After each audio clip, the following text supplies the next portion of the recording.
Nah kebetulan saya itu di samping rajin baca buku-buku, saya itu pernah pengalaman mati 2 kali ya, 3 hari. Dari sanalah saya baru seyakin-yakinnya bahwa besok di dalam alam kematian itu tidak seperti diceritakan pada waktu hidup ini, ya, karena konsekuensi logisnya itu dibawa oleh otak pada waktu berbentuk sukma. Oke. Yeah. Di Quran sendiri kan juga dikatakan bahwa sesungguhnya nanti manusia itu akan dibangkitkan di bumi ini. Iya. Jadi surga nggak masuk akal kalau di langit. Langit itu tidak ada apa-apa, tidak ada apa-apa. Aduh. Ya cuman sudah menjadi doktrin gimana ya yang Iya. Dan itu teori ribuan tahun yang lalu masih ngotot disampaikan di zaman milenium. Iya. Betul. Repotnya seperti itu ya. Oke.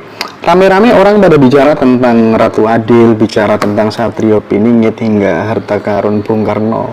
Menurut pandangan subjektivitas saya, justru spiritual ketika diarahkan ke sana membuat bangsa kita menjadi pemalas dan penghayal. Tidak seperti layaknya di Cina, di negara-negara maju yang lainnya menggunakan spiritual, kekuatan leluhurnya, aksi nyata, konkret yang bermanfaat untuk dunia. Mereka lahirlah penemu-penemu, peneliti-peneliti hebat.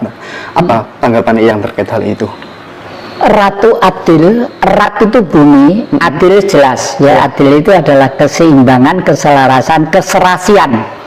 Jadi pada waktu bumi itu sudah dalam titik tertentu, membutuhkan keselarasan, keserasian yang akan dibawakan oleh seseorang.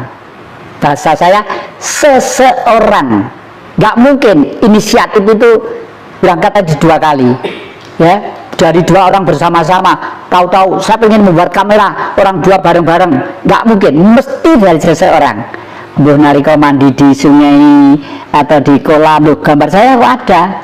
Kalau begitu, kalau saya membuat kaca untuk menangkap gambar orang, bisa kali ya gitu ya, baru dikembangkan yang lain-lainnya gitu ya. Jadi oleh karena itu adil itu adalah suasana, dan setiap kurun waktu tertentu itu kenapa jam itu kok mesti angka 12? Yang membuat jam itu juga Nabi menurut saya, ya kan? Seluruh dunia loh. Betul. Jam itu sampai 12. Nah, 13 itu dari rekayasa baru ya, jam 1 siang, tapi 12 dimanapun, artinya orang yang membuat itu sinarnya adalah petunjuk dari Sang Maha Gaib untuk supaya hidup tertata dan rapi. Nah, hari ada 7 bulan wong Jawa mengenal yang namanya pitonan. 7 tahun windu, 70 tahun rata-rata umurnya orang. 700 tahun mau tidak mau zaman harus ganti. Nah, pada waktu zaman harus ganti dan semua manusia masih dalam kegelapan pemikiran, itulah berkhayal mendambakan suatu sosok yang namanya Ratu Adil dan Satrio Piningit.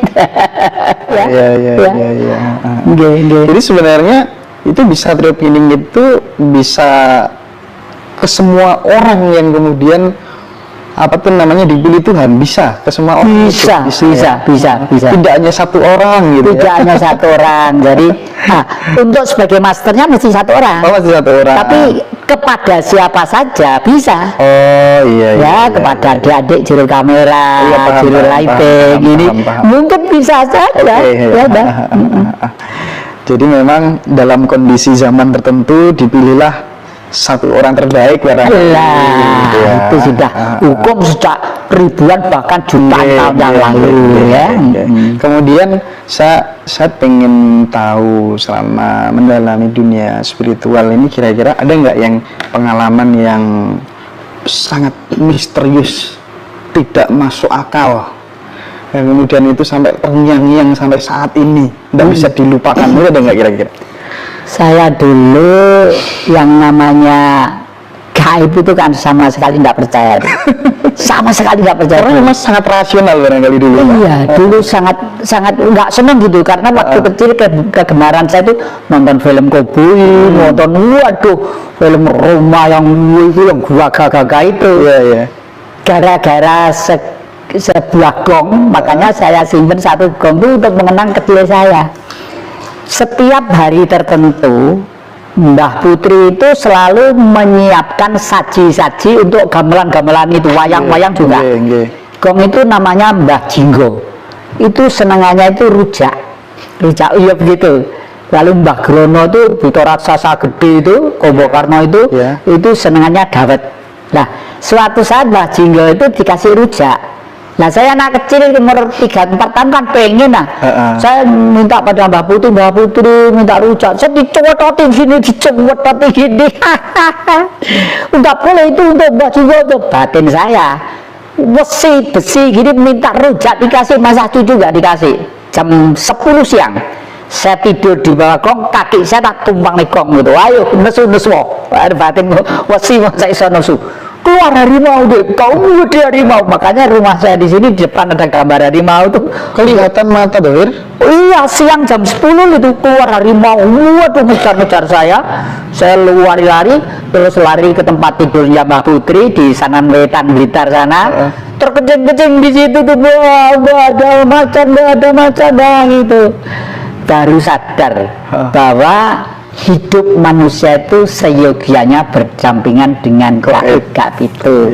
Karena gaib itu diadakan sebelum kita ada. Betul. Dan sekarang saya semakin sadar, sebelum manusia tercipta, bumi tercipta, gaib disiapkan dulu. Kalau di dalam kitab suci namanya malaikat, ada malaikat, ada maha malaikat. Nah, maha malaikat itulah yang mempunyai kewajiban kontinu ya untuk menjaga ekosistem. Misalnya Ibu Ratu Mas Laut Selatan, seluruh tokoh-tokoh besar di Pulau Jawa selalu terikat dengan sana. Artinya tidak takluk dengan saya, tidak, selalu sadar bahwa itu adalah power yang tinggi, ya toh? Baik kerajaan Mataram kuno ya, mulai dari yang Sultan Agung, dari Jogja, dari Solo, itu pasti membuat yang namanya Songgo Buwono. Dari situlah beliau itu selalu berkomunikasi secara batin, dan beliau pun juga bisa memenuhi yang dikehendaki. Dan saya punya bukti bahwa tahun 2008 di pantai selatan saya membakar 3 dupa untuk mohon kepada Sang Pencipta, mudah-mudahan berkenan Ibu Ratu Mas Laut Selatan memberi tahu kepada kami berdua dengan adik saya itu untuk berupa foto aja. Saya foto pada waktu itu belum mesin HP, masih kamera gini ya, clak gitu, hasilnya bersayap kayak emas gitu ya, keluar dari laut gitu, yang dipajang di Puri ya saya pajang di Puri sana itu. Jadi karena apa? Nah, itulah hebatnya orang Jawa. Di pantai selatan ini saya menyimpan dokumennya yang dikirim. Saya punya murid di Amerika namanya Dr. Baker sama Yudit ya, dulu belajar tentang Jawa di sini. Dikirim fotonya bahwa di pantai selatan itu ada seorang putri berjalan pakai baju hijau kelip-kelip cantik begitu tahun 65, sehingga kapal itu nggak jadi mendaratkan, itu nggak jadi, lalu mundur lagi. Nah, coba bayangkan, mulai Aceh sampai Irian Barat itu kalau di Eropa itu 13 negeri di sini satu negara. Kalau untuk menjaga negara yang kaya ini butuh angkatan laut berapa triliun dolar untuk membiayai itu. Cukup Ibu Ratu Mas Laut Selatan aja wong Jawa ngebong dupo teluru, maksane ning mburi ngono tentara tok. Oke. Sebuah pemikiran yang sangat luar biasa tadi yang Jatikusumo. Nanti ini menjadi dokumentasi yang akan dilihat oleh anak cucu kita. Yang sekarang gini, apa sih sebenarnya yang menjadi sumber penderitaan manusia itu ya? Yang menjadi sumber penderitaan manusia secara umum adalah sistem. Ya, selama sistem itu masih tidak dirubah secara frontal dengan istilah revolusi, tidak akan selesai. Perubahan itu harus secara komprehensif dan holistik ya. Iya, betul ya. Karena apa? Karena sejak tahun 65 sampai sekarang masih banyak orang yang punya kepentingan, keuntungan untuk memanfaatkan kekayaan negeri ini. Padahal satu pulau di negeri ini untuk hidup makan 1 bulan bangsa Indonesia itu cukup satu bulan. Diambil 1 hari lah untuk 1 bulan bangsa Indonesia cukup. Tapi sampai sekarang masih seperti ini. Dan ini harus kembali ke era nanti Majapahit. Karena di Majapahit itu diatur sedemikian rupa yang disebut Wilwatikta, wilayah kota dan ramba. Ya. Nanti ditata jumlah penduduknya sekian ya. Tiap kelompok tuh misalnya 60 juta. Misalnya saya 60 juta lalu saya melahirkan anak, saya melahirkan lagi, harus pindah dari ring itu, di luar ring itu. Satu rumah di sana, ada pun tiap hari makan di sini boleh, tapi harus mendirikan rumah di sana. Jangan sekarang melumpuk padat ya sisi Pulau Jawa ini amblek kabetan wong kayak gedung-gedung gitulah. Terus Ramba adalah wilayah di mana di itu ada sawah, ada kebun, ada pertanian, ada perkebunan ya. Hidup dari situ dan sistem gotong royong. Misalnya di Singosari hasilnya langsep, di Tumpang hasilnya padi. Sekali tempo kita barter di situ ya. Gitu ya. Kebetulan kemarin itu Bung Karno itu memang hebat. Kemarin itu saya nemu koin di tahun 1947. Jadi Bank Blitar gitu, Bank Blitar, tapi tidak ada rupiahnya. Bank Blitar itu ada koinnya, tidak tahu nemu. Terus oleh adik saya, Pak ini harus disimpan di dompetnya Bapak gitu.